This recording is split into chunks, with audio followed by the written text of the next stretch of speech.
I'm going to move over to your counselor's report. Your counselor,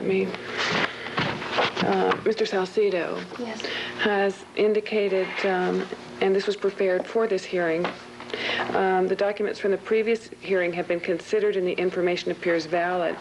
He indicates since your last appearance before the board in 1989 that your behavior has essentially remained the same and that you have been continuing in AA and NA. And then he goes on to indicate your laudatory chronos that we have gone over.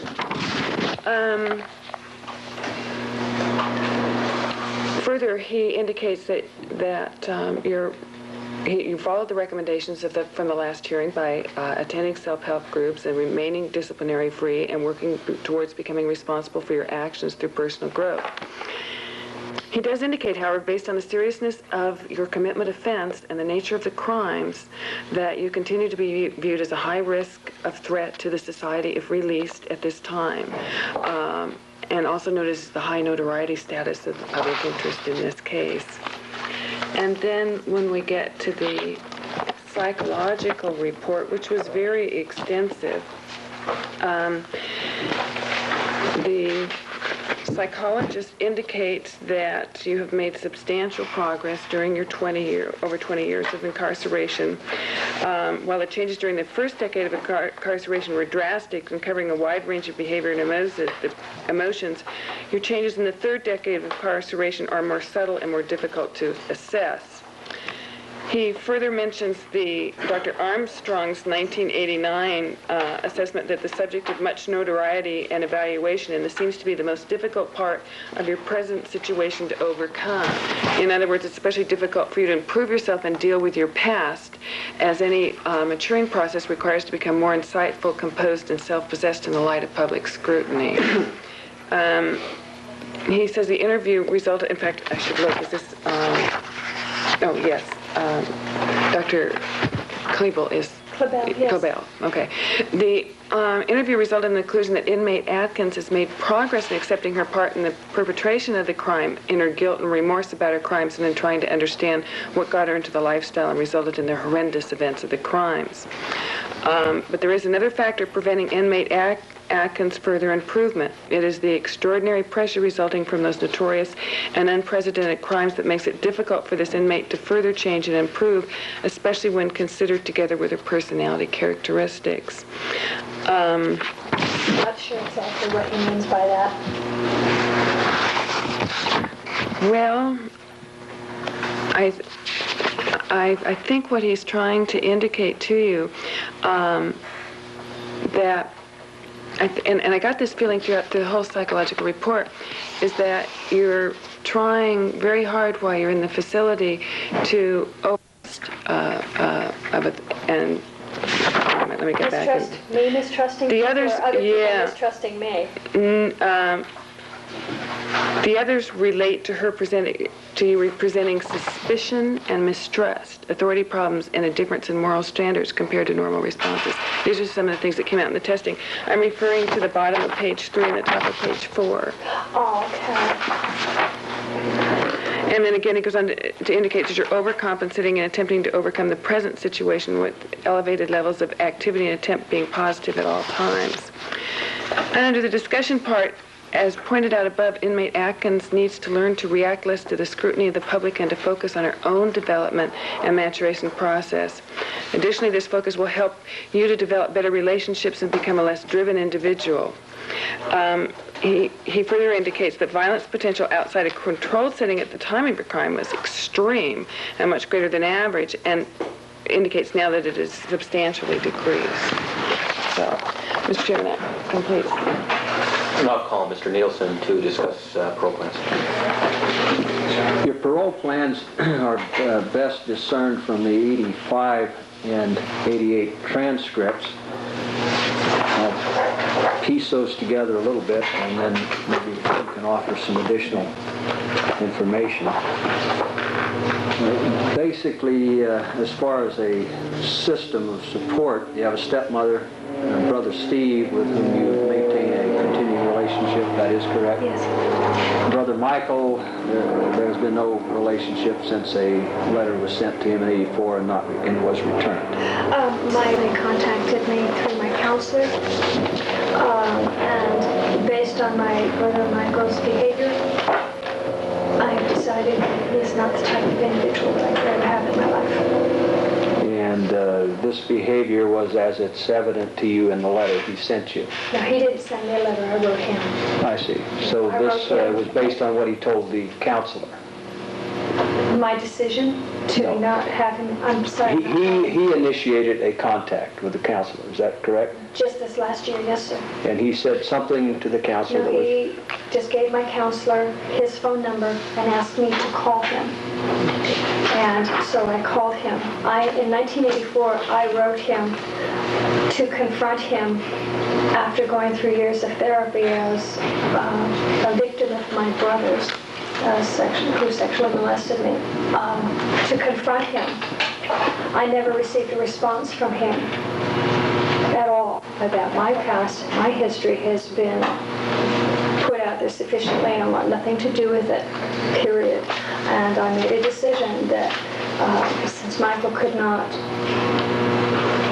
communicate with me, we could not resolve. I attempted to make amends with him. He was not willing to make amends. He wanted nothing more than to exploit me. I decided he was not the type of an individual, brother or no, that I wanted in my life.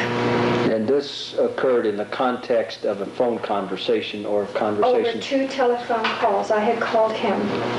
And my younger brother, Stephen, had also been in contact with my brother Michael. In fact, my entire family, my brother, my sister-in-law, my grandmother, and my stepmother have all pretty much asked Michael to just leave us all alone. Michael was the initiator of this sexual abuse, and not Yes, Stephen, but Michael. Yes, Michael's my older brother. You've clarified that regarding Michael, so as far as you're concerned, he's out of your life. He is out of my life. But Stephen and you remain close, is Yes. that correct? Yes, sir. And the stepmother? My stepmother, she is incapable of coming down to visit, but I do call her frequently, and we are in contact with each other. And your grandmother also? My grandmother is 94 years old, and not doing very well. But I do have contact with her. She doesn't remember a lot. She remembers she has a granddaughter named Susan, and that's about all she remembers right now. The probably best support then that you have would be from your husband. My is that husband correct? and his family, yes. James, and you were married in 1987. Yes, sir.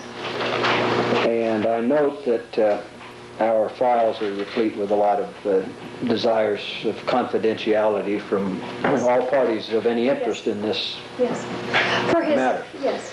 I mean in terms of victim side as well Yes, as yes. yours. I gather that generally remains the condition today as far as parole plans. Yes, sir. You desire certain Yes, confidentialities. sir. But it could be stated that parole plans include these family members that we've mentioned.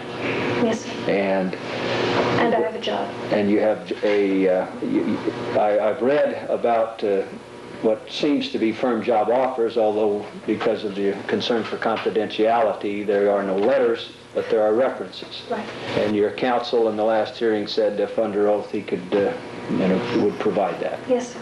Is that correct? Absolutely. And the area of your expertise and ability is in computers and programming And word processing. and word processing. Yes. So that would remain one of your goals upon being released. Yes. And also for the record, that if Miss Atkins, upon her release, would like to come work for me, I certainly could use her, and I will pay her. Well, that will be considered a firm on-the-record job offer. Yes. And I'm back in word processing, and they do offer 2 extensive paralegal courses, transcription courses, which I'm availing myself of presently, and will be hopefully applying to 2 universities that I attended here in the institution for a paralegal license through having done the courses. I don't think it's ever been done before, but I'm going to attempt to see if I can get accredited as a bona fide paralegal in the next year. Commissioner Bentley has referenced the recent psych reports, and they are throughout your file over the years, mentioning different factors that you have to various degrees dealt with in therapy and self-help. You spoke with some enthusiasm right now about breaking barriers. As far as a support system, do you see any need for other kinds of therapy or support in free society? Absolutely. I think it would be very unwise of me to think that I could step from a situation of incarceration for anywhere from 2, 3 to 4 decades of incarceration immediately into a free society and expect myself to acclimate automatically. I know I will need counseling. I have a therapist who is willing to work with me, work with my husband, who on an outpatient basis for counseling. That the world as it exists today is not the world that I left 23 years ago. Should I ever be allowed to re-enter free society, I'm sure it will be even markedly changed from today at that point in time, and I am going to need assistance. I attempt to, on a daily basis, maintain my contact with the world through news and magazines and education to know what's going on out there, but I have no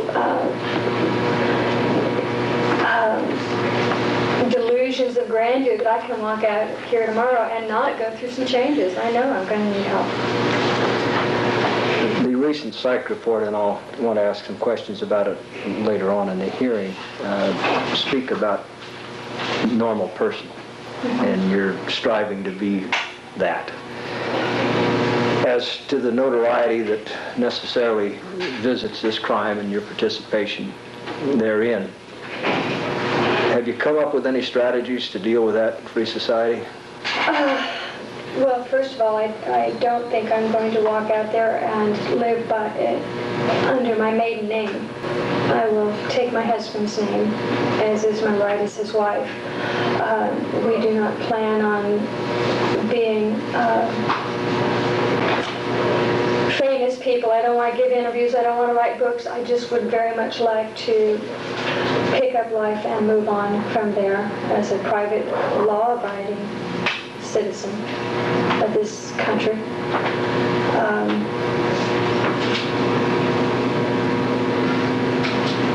I'm not sure that normalcy, as I understand, I think I'm a normal person today, but I don't think that the public, I don't think people who view me through the eyes of society looking at the crime view me as a normal person today.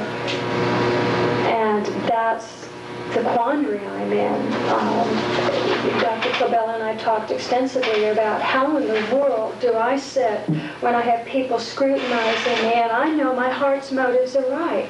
I know my morality is intact. I know my ethics are intact. But I have people who look at me with disdain, who look at me with bitterness, who look at me with hatred, justifiably so based on the events of 23 years ago. But they're looking at me through a telescope of time instead of looking at me today. And that's where my frustration is. If people could just see me and know me.